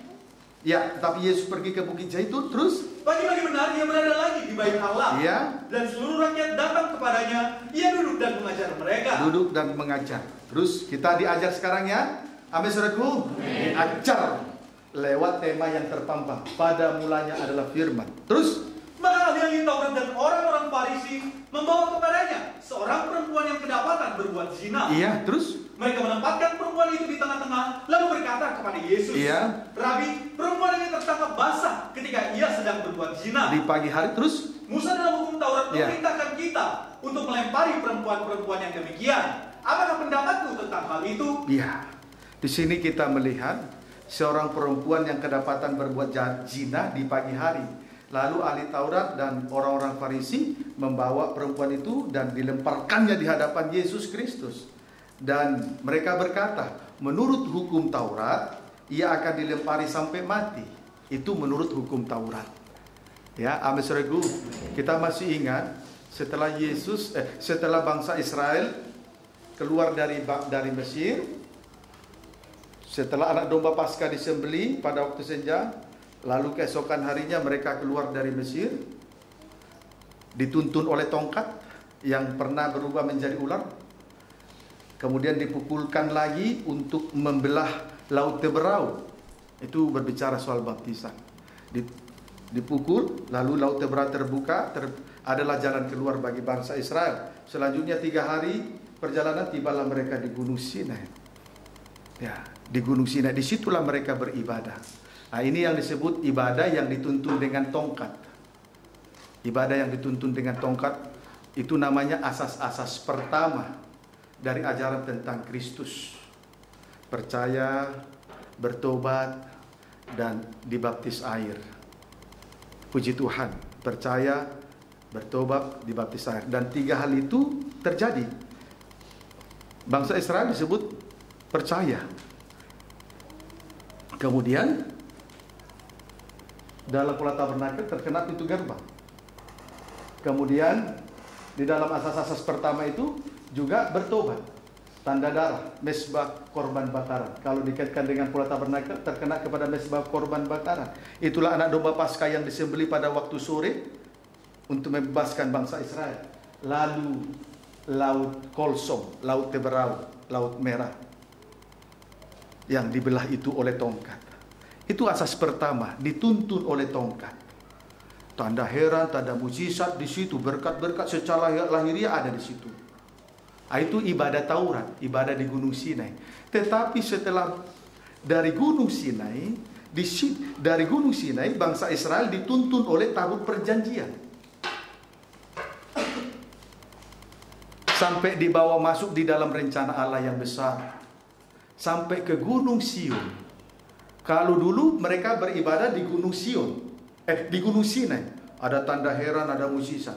Itulah asas pertama sesuai dengan Ibrani 5 dan Ibrani 6 ayat 1 sampai ayat 3. Percaya, bertobat, dibaptis air. Di situ terjadi mujizat-mujizat. Tetapi dari Gunung Sinai selanjutnya dibawa ke tanah yang dijanjikan itu, mereka dituntun oleh tabut perjanjian. Jadi setelah menerima asas-asas pertama, Ibrani pasal yang ke-6 ayat 1 sampai 3 harus beralih kepada perkembangannya yang penuh. Itulah pengajaran salib. Kalau dulu dituntun oleh tongkat, mujizat terjadi. Sekarang harus beralih kepada perkembangannya yang penuh. Pengajaran salib atau pengajaran mempelai dalam terangnya tabernakel. Sampai nanti dibawa kita ke Gunung Sion, beribadah di Gunung Sion. Waktu bangsa Israel beribadah di Gunung Sinai sangat mengerikan. Karena apa? Kalau kita baca di dalam Keluaran pasal 19, binatang saja apabila mendekat ke gunung itu akan dilempari dengan batu sampai mati. Itu ibadah Taurat. Mata ganti mata, gigi ganti gigi, kejahatan dibalas dengan kejahatan. Itu sebabnya ahli Taurat dan orang Farisi berkata, Musa menurut hukum Taurat perempuan yang seperti ini akan dilempari sampai mati. Tapi kita lihat respon Yesus untuk menyatakan kasih karunia-Nya kepada perempuan yang kedapatan berzina di pagi hari ini. Di pagi hari. Ayat 6 sampai 11. Ulangi ayat yang kelima. Musa dalam hukum Taurat memerintahkan kita untuk melempari perempuan-perempuan yang demikian. Iya. Apakah pendapatmu tentang hal itu? Ayat 6. Mereka mengatakan hal itu untuk mencobai dia, supaya mereka memperoleh sesuatu untuk menyalahkannya. Terus? Tetapi Yesus membungkuk lalu menulis dengan jari di tanah. Yesus tidak perlu menjawab. Yesus hanya langsung membungkuk lalu menulis dengan jarinya di tanah. Langsung praktek saja. Terus Dan ketika mereka terus-menerus bertanya kepadanya, ia pun bangkit berdiri, lalu berkata kepada mereka, barang siapa di antara kamu tidak berdosa, hendaklah ia yang pertama melemparkan batu kepada perempuan itu. Lalu ia membungkuk pula dan menulis di tanah. Untuk yang kedua kali. Tetapi setelah mereka mendengar perkataan itu, pergilah mereka seorang demi seorang, mulai dari yang tertua. Akhirnya tinggallah Yesus seorang diri dengan perempuan itu yang tetap di tempatnya. Lalu Yesus bangkit berdiri dan berkata kepadanya, Hai perempuan, di manakah mereka? Tidak adakah seorang yang menghukum engkau? Jawabnya, tidak ada Tuhan. Lalu kata Yesus, Aku pun tidak menghukum engkau. Pergilah dan jangan berbuat dosa lagi mulai dari sekarang. Puji Tuhan. Saudaraku, tadi menurut hukum Taurat, perempuan yang kedapatan berbuat zina harus dilempari sampai mati. Kemudian setelah menyatakan itu, ahli Taurat dan orang Farisi mendesak. Bagaimana pendapat Yesus tentang hal itu? Kalau tentang menurut hukum Taurat, dia dilempari sampai mati. Tapi menurut Yesus tidak perlu menjawab. Dia langsung membungkuk dan menulis di tanah dengan ujung jarinya. Lalu kemudian dia bangkit. Lalu didesak lagi. Dia langsung membungkuk lagi dan menulis dengan ujung jarinya di tanah. Tuhan menyatakan kasih karunia. 10 hukum Allah yang ditulis pada 2 loh batu, intinya hanya satu, kasih. Loh batu yang pertama, 10 hukum yang pertama sampai hukum yang keempat ditulis pada loh batu yang pertama, itu kasih kepada Tuhan. Hukum yang ke-5 sampai dengan hukum yang ke-10 ditulis pada loh batu yang kedua, itu kasih kepada sesama. Jadi 2 kali tadi Yesus membungkuk dan menulis dengan ujung jarinya di tanah. Dia menyatakan kasih dan karunia-Nya kepada perempuan yang kedapatan berbuat zina di pagi hari. Amin, saudaraku. Puji Tuhan. Kiranya dapat dipahami dengan baik. Hanya Yesus berkata, Aku tidak menghukum engkau. Perkataan aku tidak menghukum engkau sama dengan perempuan ini limpah dengan kasih karunia. Tapi kalau sudah hidup di dalam kasih karunia, limpah dalam kasih karunia, jangan berbuat lagi. Amin, saudaraku. Puji Tuhan. Ayo, dahulukan firman. Nanti kita akan melihat kemuliaan. Pertanyaannya, kenapa? Di dalam firman, kenapa kita ketika mendahulukan firman kita melihat kemuliaan? Karena di dalam firman ada kasih karunia.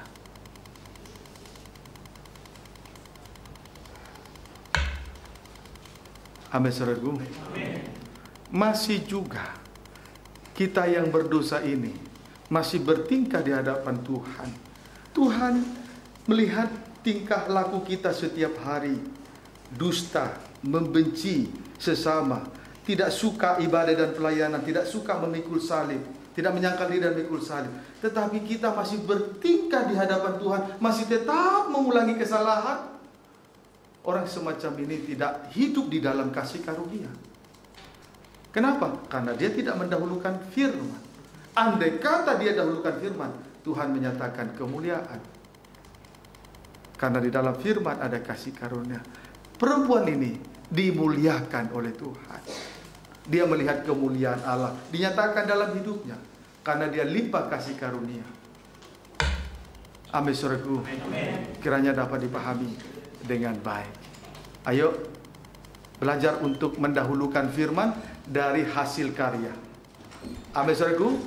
Dari kesibukan di dunia ini, termasuk sekolah, studi, pekerjaan, perkuliahan.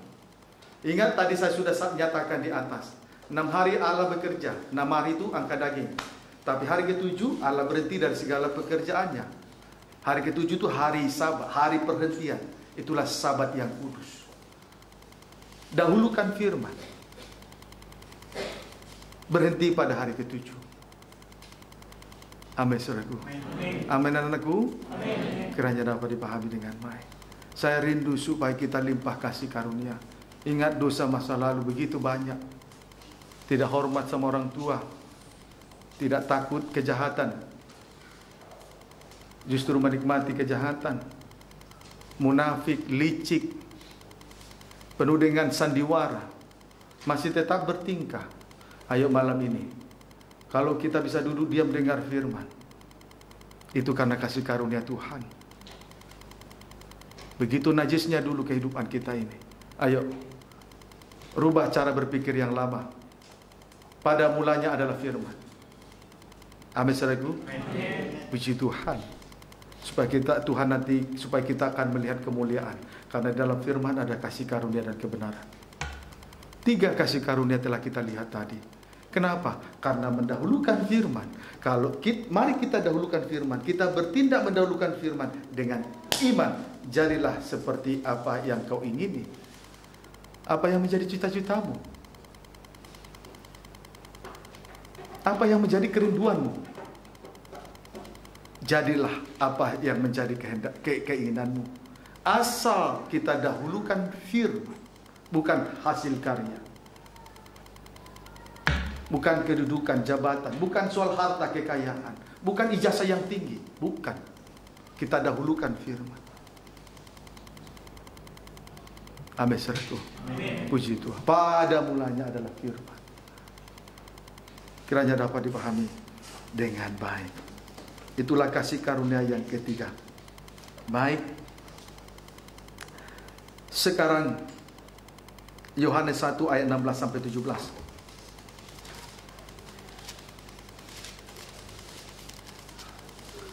Saya kira tidak ada alasan untuk tidak menikmati firman Allah sebagai roti hidup yang turun dari surga malam ini, untuk tidak kita nikmati. Tidak ada alasan untuk tidak menikmatinya, sebab dialah roti hidup, firman Allah, makanan rohani kita semua. Kita nikmati, kita santap, ya. Amin, saudaraku. Puji Tuhan. Hanya orang bodoh yang tidak mau menikmati makanan. Baik. Injil Yohanes 1 ayat 16 sampai 17. Demikianlah firman Tuhan. Ya. Karena dari kepenuhan pribadi Yesus Kristus anak tunggal Bapa, dialah firman. Terus kita semua telah menerima. Di dalam firman ada kasih karunia, terus demi kasih karunia. Dari kasih karunia, demi kasih karunia, terus sebab hukum Taurat diberikan oleh Musa. Musa memberikan hukum Taurat, mata ganti mata, gigi ganti gigi, kejahatan dibalas dengan kejahatan, seperti apa yang dinyatakan oleh ahli Taurat dan orang Farisi tadi. Terus tetapi kasih karunia dan kebenaran datang oleh Yesus Kristus. Hukum Taurat diberikan oleh Musa. Ciri dari hukum Taurat, mata ganti mata, gigi ganti gigi. Artinya kejahatan dibalas dengan kejahatan. Berbuat baik hanya kepada orang baik, tetapi tidak mampu mengasihi musuh, binasa. Tetapi kasih karunia dan kebenaran datang oleh Yesus Kristus. Jadi betul di dalam firman, Yesus Kristus adalah firman, roti hidup yang turun dari surga. Ada kasih karunia. Dari kasih karunia yang satu, kita akan dibawa kepada kasih karunia yang lain. Dan terus dari kasih karunia yang satu kepada kasih karunia yang lain. Kasih karunia yang pertama dosa terkenal karena dosa. Kasih karunia yang kedua dosa kekafiran. Kasih karunia yang ketiga dosa perzinahan. Jadi dari kasih karunia yang satu dibawa kepada kasih karunia yang lain, seterusnya sampai kepada kesempurnaan. Jadi betul kalau kita bertindak dengan iman ketika mendahulukan firman, Tuhan permuliakan. Masa depan kita dinyatakan ada di dalam firman. Kiranya dapat dipahami dengan baik. Amin, saudaraku. Puji Tuhan. Ayo, yang dulu masih mengabaikan firman, ayo kembali dahulukan firman Tuhan. Kiranya dapat dipahami dengan baik. Praktek mendahulukan firman. Amsal 8 ayat 30. Praktek mendahulukan firman. Amsal 8 ayat 30. Tadi kita sudah baca, ya. Di sini sangat jelas bahwa firman terlebih dahulu, bukan hasil karya, bukan langit dan bumi. Terus demikianlah firman Tuhan. Lihat. Aku ada sertanya sebagai anak kesayangan. Ya. Setiap hari aku menjadi kesenangannya dan senantiasa bermain-main di hadapannya. Ya. Puji Tuhan. Yesus yang adalah firman selalu bersama-sama dengan Allah sebagai anak kesayangan. Tetapi tidak berhenti sampai di situ. Firman menjadi kesukaan Ulangi ayat 30. Setiap hari aku menjadi kesenangannya. Ayat 30 baca ulangi dulu. Aku ada sertanya sebagai anak kesayangan. Ya, bersama-sama firman bersama-sama dengan Allah. Terus setiap hari aku menjadi kesenangannya. Iya. Puji Tuhan. Setiap hari aku menjadi kesenangannya. Yang menjadi kesenangan, yang menjadi kesukaan dari Allah adalah firman. Kalau Allah saja, kalau yang menjadi kesukaan dari Allah adalah firman, seharusnya manusia ciptaan dua tangan Tuhan yang menjadi kesukaan kita adalah firman, bukan yang lain-lain. Itu praktik mendahulukan firman. Itu praktik kalau kita mendahulukan firman. Jadi yang menjadi kesukaan kita adalah firman. Seperti Bapa menyenangi, menyukai firman Yesus Kristus anak tunggal Bapa. Maka di atas tadi saya sudah katakan, hanya orang bodoh yang tidak menyukai makanan rohani, itulah firman Allah, roti hidup yang turun dari surga. Kalau Allah saja menyukai firman, seharusnya manusia yang adalah ciptaan dua tangan Tuhan mengikuti contoh teladan dari Allah, menyukai firman, bukan membenci firman. Saat dikoreksi oleh firman, jangan dibenci. Saat kita dibenahi oleh firman, jangan dibenci, tapi nikmati, sukai. Seperti Allah menyukai firman. Firman bersama dengan Allah. Kemudian Allah sangat menyenangi firman, menyukai firman. Puji Tuhan. Jangan muak dengan firman. Sebaliknya, ayo nikmati. Belajar pelan-pelan, step demi step, tahap demi tahap, belajar untuk menyukai firman. Kalau kita menyukai firman, otomatis benci kepada yang tidak baik, benci kepada yang tidak suci. Tapi kalau seseorang tidak menyukai firman, dia menyukai yang tidak baik. Itu praktek mendahulukan firman. Setelah kita melihat dampak positif tadi, mendahulukan firman. Ayo, kalau Allah menyukai firman, belajar juga kita menyukai firman. Ya, amin saudaraku. Belajar untuk mengikuti contoh teladan, menyukai firman. Mazmur 1 ayat 2. Mazmur 1 ayat 2 boleh dibaca dari ayat 1 mulai. Jalan orang benar dan jalan orang fasik. Iya. Berbahagialah orang yang tidak berjalan menurut nasihat orang fasik. Iya. Yang tidak berdiri di jalan orang berdosa. Terus. Dan yang tidak duduk dalam kumpulan pencemooh. Iya. Terus. Tetapi yang kesukaannya ialah Taurat Tuhan. Menyukai firman Tuhan. Terus. Dan yang merenungkan Taurat itu siang dan malam. Puji Tuhan. Kalau firman menjadi kesukaan, tandanya titik 2. Ia merenungkan firman itu siang dan malam. Saya ulangi, kalau firman menjadi kesukaan, tandanya titik 2, ia merenungkan firman itu siang dan malam. Bagaikan lembu sapi. Bagaikan lembu sapi. Siang hari makan rumput, malam hari mengunyah kembali, sama dengan memama biak. Lembu sapi ini adalah binatang yang tidak haram, tidak najis. Inilah binatang yang layak untuk dikonsumsi sesuai dengan Imamat pasal 11. Dalam Imamat 11 itu, di situ ada binatang yang haram, tidak boleh dimakan. Termasuk pelanduk. Jadi yang tidak haram itu adalah memama biak.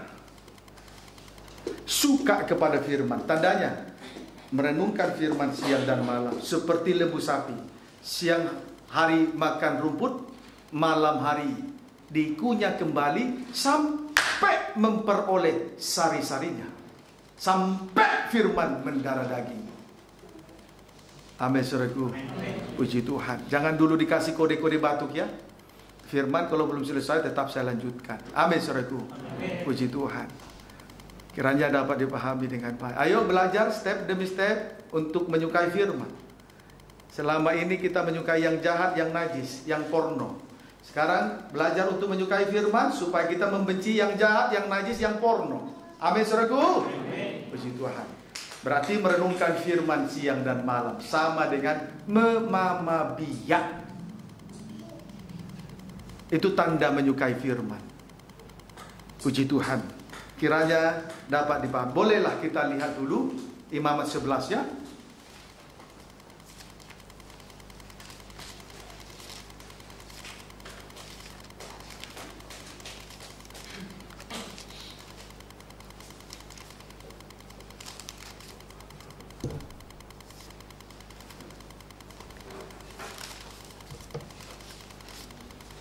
Baca ayat 3 sampai dengan ayat yang ke-6.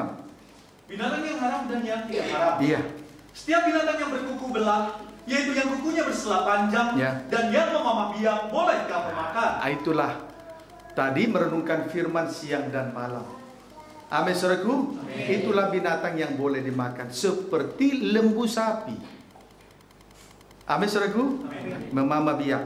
Memamah biak itu kukunya bersela panjang, berkukunya bersela panjang, berbelah dua dan bersela panjang, dan yang memamah biak. Inilah binatang yang layak untuk dikonsumsi. Amin, saudaraku. Puji Tuhan. Sama seperti lembu sapi, berkuku belah dua, bersela panjang, kemudian memamah biak. Terus, tetapi inilah yang tidak boleh kamu makan, dari yang memamah biak, memamah biak, yang berkuku belah. Memamah biak dan berkuku belah, tapi tidak boleh dimakan. Kenapa? Terus unta memang memamah biak. Memamah biak memang. Terus tetapi tidak berkuku belah. Iya, tapi tidak berkuku belah. Harus memamah biak dan berkuku belah bersela panjang, dua sela panjang. Terus haram itu bagimu. Haram itu. Terus juga pelandu. Pelandu. Karena memang memamah biak. Iya, memamah biak. Terus tetapi tidak berkuku belah. Tapi tidak berkuku belah. Terus haram itu bagimu. Iya, untuk unta dan pelandu.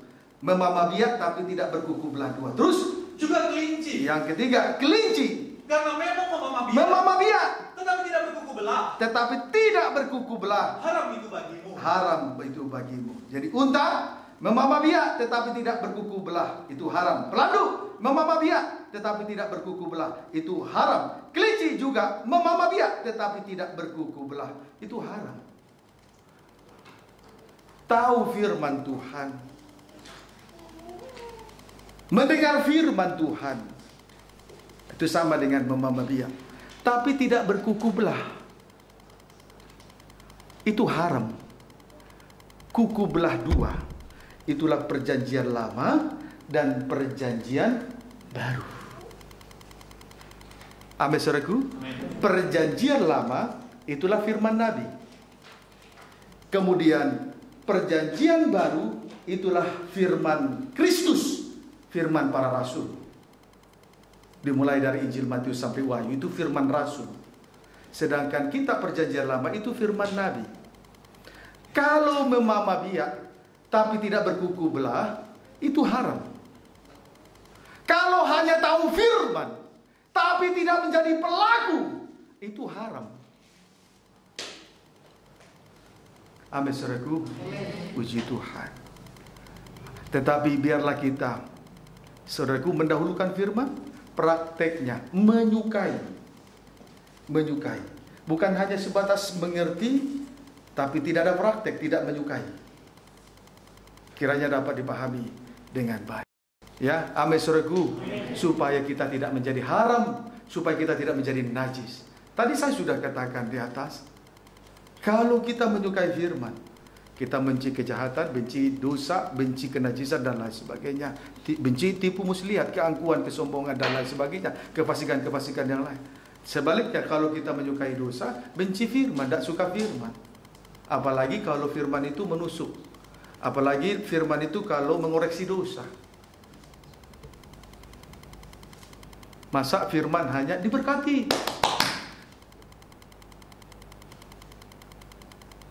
Mukjizat terjadi. Ada lagi.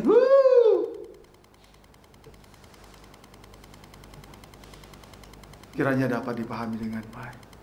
Amin, saudaraku. Ayo belajar untuk dewasa menyikapi firman, menyukai firman. Kiranya dapat dipahami dengan baik. Kemudian lalu kita lihat Injil Yohanes 1 Atau ada lagi berkuku belah dua tapi tidak memamah biak. Ayat 7. Imamat 11 ayat 7 baca. Demikianlah firman Tuhan. Ya. Demikian juga babi hutan. Babi hutan, terus karena memang berkuku belah dua, bersela panjang, terus yaitu kukunya bersela panjang, tetapi tidak memamah biak. Haram itu bagiku. Babi hutan berkuku belah dua, tapi tidak memamah biak. Itu haram. Tadi unta, pelandu, kelinci memamah biak, tapi tidak berkuku belah dua dan bersela panjang. Sebaliknya ini babi hutan berkuku belah dua, bersela panjang, tetapi tidak memamah biak. Puji Tuhan. Haleluya. Paham saudaraku? Kalau hanya melayani Tuhan, berkuku belah dua bersela panjang, hanya melayani Tuhan sesuai dengan karunia Nabi perjanjian lama, karunia roh perjanjian baru, tapi tidak memamah biak, itu haram, itu najis. Banyak, saya tidak untuk mengecilkan gereja-gereja. Setiap kali saya mengikuti ibadah Natal di gereja-gereja sesuai dengan undangan yang saya terima, rata-rata yang melayani Tuhan, pemimpin pujian, singer, kolektor, justru setelah melayani duduk pergi keluar nongkrong. Yang dengar firman jemaat.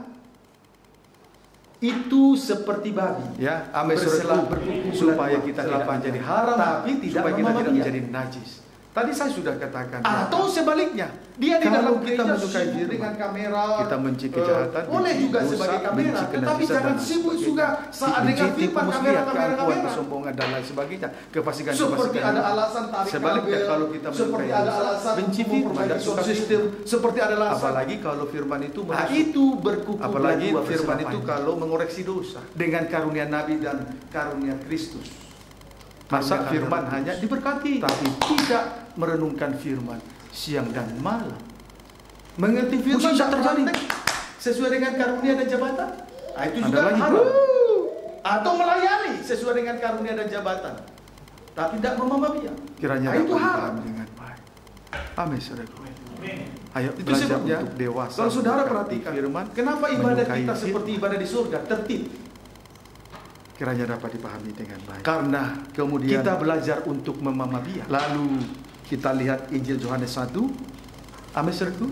Merenungkan firman siang dan malam. Melayani atau tepat pada ada lagi berkuku belah dua tapi tidak memamah biak. Ayat 7. Singer bernyanyi. Imamat 11 ayat 7 baca. Sangat pemain musik, main musik, ya, main musik. Demikian juga babi hutan. Babi hutan, saat duduk dengar firman, berkuku belah dua, bersela panjang, terus yaitu kukunya bersela panjang, tetapi tidak memamah biak. Kan Tuhan baik tuh, membuat kita menjadi anak kerajaan disiplin, tapi tidak memamah biak. Orang dulu di pinggir jalan, tadi unta, pelandu, kelinci memamah biak, tapi tidak berkuku belah dua dan bersela panjang.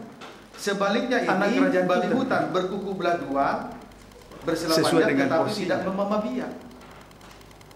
Amin, saudaraku. Puji Tuhan. Saya kira ibadah seperti ini yang kita cari. Paham, seperti ibadah di surga. Kalau hanya melayani kita di hadapan raja, berkuku belah dua, bicara bersela panjang. Hanya melayani Tuhan. Ayo belajar memamah biak sesuai dengan karunia belajar untuk melayani Tuhan. Karunia bersela panjang. Ya, amin, saudaraku. Supaya kita tidak haram. Ini tidak memamah biak. Orang yang menyukai firman itu najis. Banyak, saya tidak untuk mengecilkan gereja-gereja.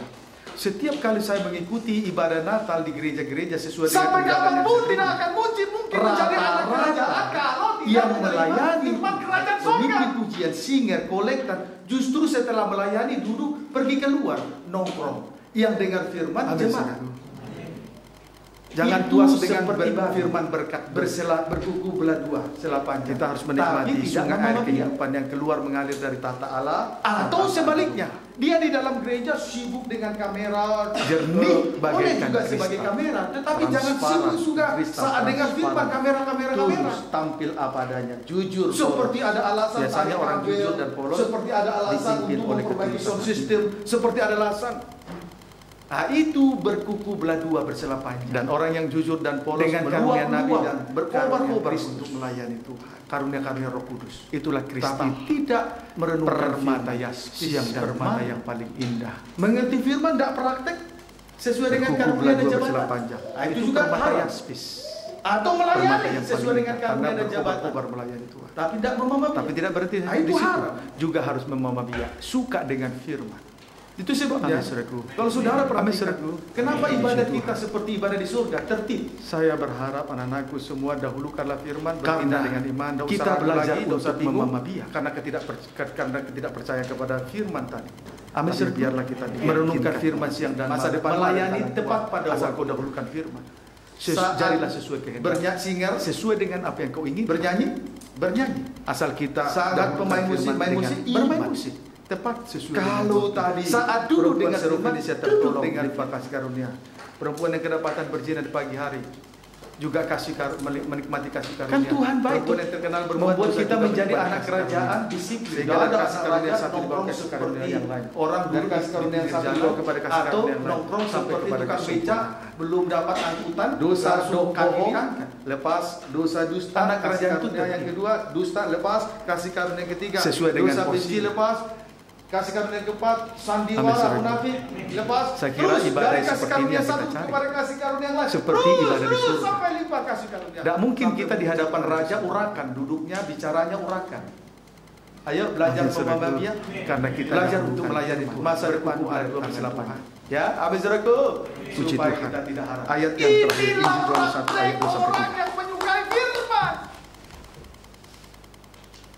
Injil Yohanes 1 ayat 2-3, baca ayat pertama sesuai dengan tema yang terpampang. Sampai kapanpun tidak akan mungkin menjadi anak kerajaan. Pada mulanya adalah firman kerajaan surga. Firman itu bersama-sama dengan Allah. Selalu bersama dengan Allah. Terus dan firman itu adalah Allah. Firman itu adalah Allah, berarti yang terdahulu adalah firman. Bukan jangan puas dengan firman dengan kejadian 1:1 pada mulanya adalah kita harus menikmati sungai air kehidupan yang keluar mengalir dari tahta Allah. Kemudian pada mulanya adalah firman. Mana yang terlebih dahulu? Jernih bagaikan kristal. Dahulukan firman, barulah hasil karya. Tulus, tampil, barulah kedudukan jabatan, karir masa depan, ijazah yang tinggi dan lain sebagainya. Oleh ketulusan. Jangan dahulukan dulu yang lain-lain hasil karya. Dahulukan dulu firman. Dan orang yang jujur dan polos meluap-luap, tidak usah bingung, tidak usah ragu, tidak usah takut, tidak usah cemas. Nanti itulah tidak usah. Dahulukan firman. Permata yang penguraian tadi. Tuhan firman itu asal kita dahulukan, kita akan melihat kemuliaan. Itu permata yaspis. Jadilah sesuai kehendak. Kita akan lihat kemuliaan. Jadilah sesuai kehendak. Tapi tidak berarti karena di dalam firman juga harus memamabia, suka dengan firman. Tunggu, amin saudaraku. 1 tahun, 2 tahun, 3 tahun. Terus asal setia, dahulukan firman. Saya berharap anak-anak jangan tunggu 1 bulan lalu bertindak dengan iman, tidak usah ragu lagi, tidak usah bingung. Karena tadi kita sudah lihat kita percaya kepada firman. Waktu perempuan Sirofenisia minta tolong malam ini. Masa depan malah berkata, asal kau dahulukan tidak patut jadilah roti yang disediakan tidak sesuai dengan apa yang kau ingin. Asal kita dahulukan tadi aku diutus untuk kepada domba-domba yang terhilang dari Israel. Sirofenisia tertolong limpah kasih karunia. Tapi dia tidak berhenti. Yang kedapatan berzina pagi hari. Lalu Yesus juga kasih menikmati kasih karunia. Anak roti yang akan diberikan kepada anak tidak patut diberikan kepada anjing. Sehingga dari kasih karunia satu dibawa kasih karunia. Tetapi perempuan Sirofenisia dari kasih karunia satu dibawa kepada kasih karunia yang lain sampai kepada Jadi kalau Andri kata 1 bulan 2 bulan dosa bohong tetap dahulukan firman, dosa dusta kasih karunia yang kedua, dusta lepas kasih karunia yang ketiga, dosa benci lepas tunggu hasilnya. Kasih karunia asal kita setia seperti Yesus setia. Lepas di dalam kesetiaan kasih karunia Yesus satu kepada kasih karunia yang lain. Terus sampai limpah kasih karunia sampai memuncak kepada kesempurnaan. Amin saudaraku. Terus baca ayat 2-3. Ia pada mulanya bersama karena kita dahulu pada masa firman itu selalu bersama dengan Allah. Terus segala sesuatu dijadikan oleh Dia dan tanpa Dia tidak ada sesuatu pun yang telah jadi dari segala yang telah dijadikan. Puji Tuhan. Kalau firman itu bersama-sama dengan kita, baca ayat pertama sesuai dengan tema segala sesuatu akan tercipta. Pada mulanya adalah firman. Segala sesuatu dijadikan oleh Dia bersama dengan Allah. Selalu bersama dengan Allah. Tidak ada sesuatu firman itu adalah Allah, berarti yang terdahulu adalah firman, bukan hasil karya. Sesuai dengan kejadian 1:1 pada mulanya asal firman itu Allah menciptakan bersama-sama dengan kita. Tandanya kita mendahulukan. Pada mulanya adalah firman. Mana yang terlebih dahulu? Langit, bumi dan segala sesuatu yang ada ini dahulukan firman. Tidak mungkin barulah hasil bukan karena firman. Jadi semua ini yang ada ini ada karir masa depan, ijazah yang tinggi dan lain sebagainya. Jangan dahulukan dulu yang tidak ada menjadi ada karena firman. Dahulukan dulu. Ayo belajar dahulukan firman. Mungkin tidak usah bingung, tidak usah ragu, tidak usah takut, tidak usah cemas. Yang sudah kuliah dahulukan. Sangat sulit sudah sampaikan. Menyelesaikan kuliahnya. Tuhan atau itu asal kita SLTA, kita akan melihat kemuliaan. Ingin kuliah tapi uang apa? Jadilah sesuai kehendakmu. Kita akan melihat kemuliaan. Jadilah sesuai tidak ada menjadi ada. Karena di dalam firman ada kasih karunia dan kebenaran. Tidak usah tunggu 1 tahun, 2 tahun, 3 tahun. Terus asal setia dahulukan firman. Saya yakin. Jangan tunggu 1 bulan lalu anak-anakku sepertinya tidak ada hasil. Tidak seperti itu. Tadi kita sudah lihat tadi. Akan melihat kemuliaan. Waktu perempuan Sirofenesia minta tolong. Yesus malah bersungguh dahulukan firman. Kita tidak patut firman dengan roti yang disediakan. Tidak patut jadilah sesuai dengan kehendakku, kehendakmu. Tadi aku diutus untuk kepada domba-domba yang terhilang dari Israel. Tapi dia tidak berhenti, terus dia minta tolong. Lalu Yesus berkata, tidak patut roti itu roti yang akan diberikan kepada anak tidak patut diberikan kepada anjing. Tetapi perempuan Sirofenesia terus tidak berhenti. Jadi kalau Anda kata 1 bulan, 2 bulan, jangan langsung menyerah. Tetap dahulukan firman dalam segala sesuatu yang ada di bumi ini. Tunggu hasilnya. Asal kita setia seperti Yesus setia. Di dalam kesetiaan Yesus terangkum seluruh kehendak Allah Bapa. Amin, saudaraku. Terus baca ayat 2-3. Ia pada mulanya bersama-sama dengan Allah. Ia pada mulanya firman itu selalu bersama dengan Allah. Terus segala sesuatu dijadikan oleh Dia. Iya. Dan tanpa Dia tidak ada sesuatu pun yang telah jadi dari segala yang telah dijadikan. Puji Tuhan. Kalau firman itu bersama-sama dengan kita, maka segala sesuatu akan tercipta. Tidak ada segala sesuatu. Saudaraku, segala sesuatu dijadikan oleh Dia firman. Tanpa firman tidak ada sesuatu pun yang telah jadi dari segala yang telah dijadikan, dari segala yang ada ini. Asal firman itu terus bersama-sama dengan kita, tandanya kita mendahulukan firman. Langit, bumi, dan segala sesuatu yang ada ini tidak mungkin ada kalau bukan karena firman. Jadi semua ini yang ada ini ada karena firman. Yang tidak ada menjadi ada karena firman. Ayo belajar dahulukan firman. Mungkin hari ini yang sudah kuliah sangat sulit untuk menyelesaikan kuliahnya, atau kelas 3 SLTA ingin kuliah tapi uang papa, uang mama tidak ada. Dahulukan firman yang tidak ada menjadi ada. Tidak usah bingung. Amin, saudaraku. Amin. Saya yakin anak-anakku semua pemuda remaja akan melihat kemuliaan Allah. Asal sungguh-sungguh dahulukan firman. Kita dahulukan firman dengan iman, bukan dengan keraguan. Jadilah sesuai dengan kehendakku, kehendakmu, kehendak kita semua. Tuhan Yesus memberkati kita semua.